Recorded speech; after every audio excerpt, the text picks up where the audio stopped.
Hey, welcome to Bad Tree Productions. I'm Jabo. Today, instead of working on, a Barracuda of some sort, we're working on Cub Cadet lawnmower. Anyway, the other day I was mowing grass with it and it just kind of conked out on me. So, this was produced like in 1906, no, 2006. So anyway, I've owned it for, it's been around for, say, 16 years. I've owned it for probably 10 or 12, well, probably 12 of those years. It's been a really good mower. It's not the prettiest looking thing. Rebuilt the deck, put new spindles on it, new belts, and so on and so forth. Just normal, typical, everyday stuff. But new battery on occasion. I put new skins on the back of it. I've got some new ones for the front. These aren't on yet, but anyway, this thing's been equipped with the Kohler Courage. The Kohler Courage 20 horse. I've never really had a hard time with this. It's probably got I think probably 400 hours on it, and it's been stone axe reliable with the exception of this past week, so where it finally conked out at me. So it's always been relatively hard to start, just getting over the compression, I guess, and so that leads you to believe that the starter is weak, but the starters on these are kind of weak. A lot of people like to point toward the battery as being, the trouble area, and the battery's got like 12.7 volts, and just because your battery tests out, with your multimeter at 12.7 volts, doesn't necessarily mean that it's up to the task, and you may have to have it load tested. So, and I didn't do that yet. I've got it on the charger right now, and it looks like it's fully charged. But anyway. With the spark plug out, it will actually turn over like it should. So I believe my issue is more of a compression release issue, and or a valve lash adjustment issue. So anyway, I'm gonna go ahead and adjust the lash on it, or I did earlier, but I'm not going to show you that. So, but what I'm going to show you is how I was able to actually remove the valve springs, well, without compressed air or without taking the head off. Okay, so I was able to do that with this rope, and I put the piston at bottom dead center, then stuffed the cylinder full of rope, as much as I could get in there, and then went ahead and rotated the engine until it was tight. So now the rope is tight against the valves. Okay, so now I can easily push these valve springs in, and get the keeper to come off. So you want to position the keeper is it's kind of a U-shaped. So you want to position the opening up here at number 12, or at 12 o'clock position. That way when you push on this, the keeper will actually fall out. Okay, then you've got your spring. Okay, so the issue I found that could be an issue is the valve guides themselves. The valve guide on the intake, the distance from the head surface here to the valve guide itself needs to be 10.2 millimeters, and then on the exhaust side it needs to be from the guide to the head surface needs to be 6.2 millimeters. So anyway, my exhaust guide I was able to maybe get it was maybe a millimeter out of adjustment, so I was able to tap it into position where it needs to be. And then you go ahead with a punch, and you this isn't a punch, but you go ahead and you stake that. You punch it with a hammer and punch around the parameter of the valve guide, and that, theoretically it stakes it in place. So anyway, all right, so here's where I'm at. I'm gonna take this valve spring here. I'm gonna whip these 3 zip ties into it, compress it in my vise, and then she should be good to go. So this way you don't have to use you don't have to remove the head, I guess, and then use a valve spring compressor or whatever. But this should work out. So anyway, take a look. So you don't want to put it on the bottom where it's going to be against the head.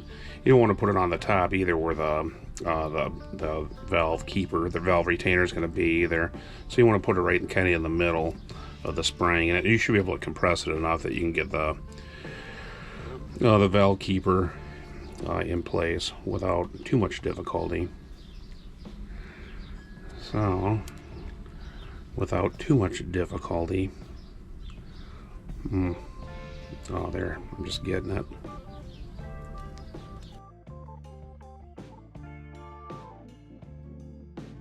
Two zip ties didn't seem good enough, so I went with 3. That seems a lot better. And you want to kind of space them, kind of get them evenly spaced. Like that. Oops, that's not. Oh, okay, I see what you did. Yep.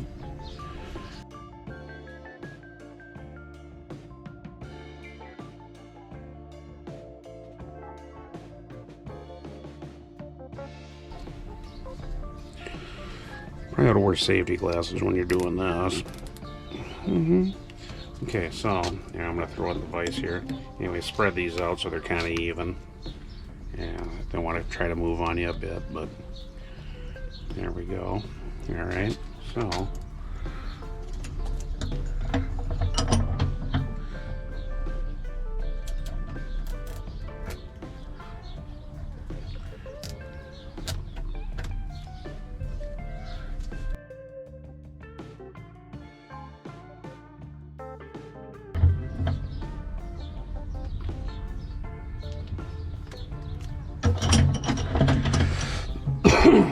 So what you end up with is something like that. So let's go over and try it out. So that should be plenty of clearance. Clearance. All right.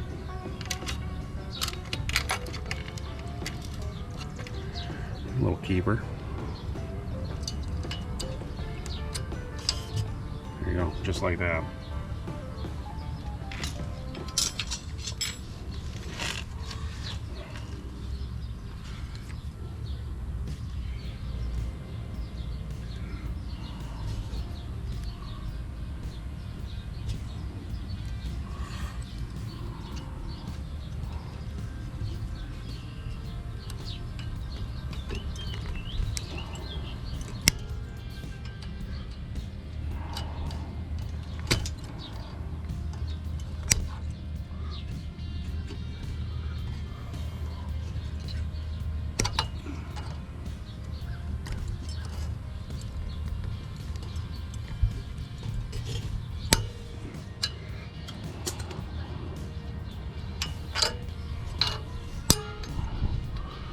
There you have it.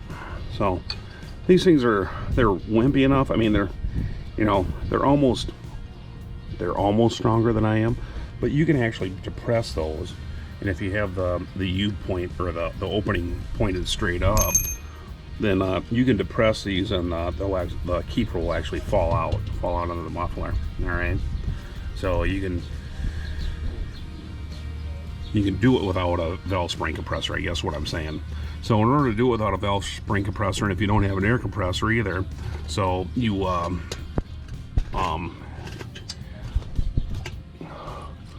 instead of rigging up some type of air compressor attachment to the spark plug hole to hold the valves up, then what I did was just took a socket and stuck it in there. Then I rotated the engine till it was at like bottom dead center. Then I stuffed this piece of rope in it, till I couldn't fit any more in it.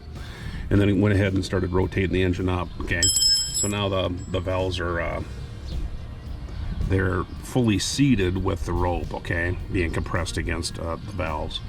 So anyway, that worked out pretty good for me. So regardless of whether this thing fixes my issue or not or whatever, this is just kind of an easy method for you to remove these valve springs with the head being attached to the engine. So anyway, I hope that was a good tip for you. So anyway, I'll continue messing with it. There's plenty on this this engine out there. So like the valve cover, guys usually clean this off. It's got like a cork gasket.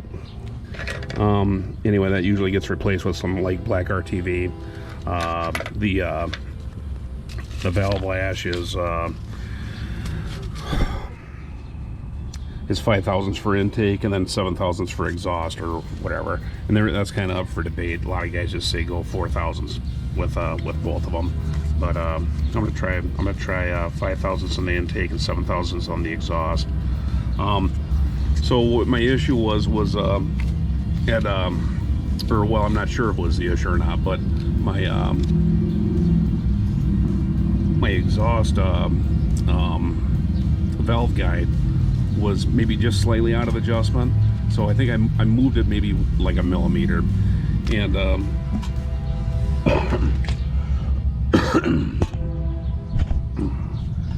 so I was actually able to hammer that down with kind of a socket on the end of it, and then I staked it in place with a punch and a hammer. Okay, so there's, like I said, there's plenty of information on that out there. But anyway, yeah.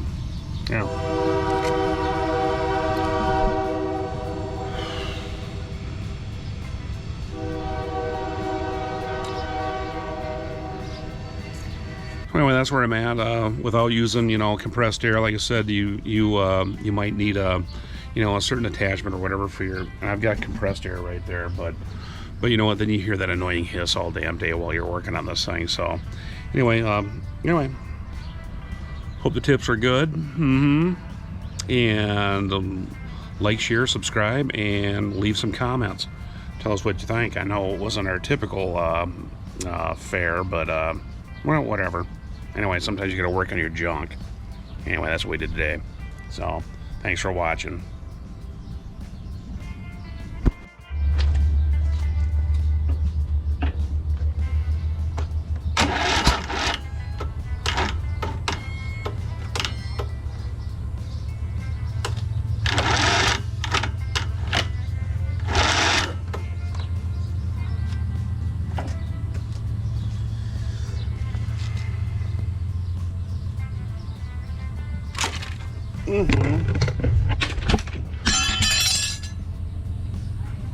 Yeah, I think I'm looking at a new battery.